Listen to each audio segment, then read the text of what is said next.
हो गया दोनों।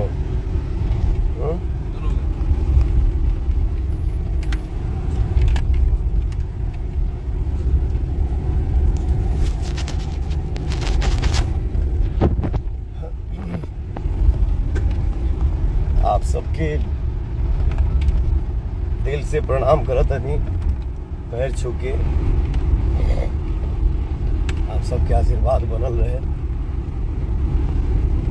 और एक हाथी हम दोबारा लाइव अली हैं कि हमरे नाम की गलत आईडी बना के फर्जी तरीके से ये लोग पोस्ट करता, पता ना का लिखा था लोग। तो आप सबसे नहीं हो रहा, बाकी आप सब ये पर ध्यान मत दीजिए। अपने बेटा और अपने भाई के आशीर्वाद दीजिए।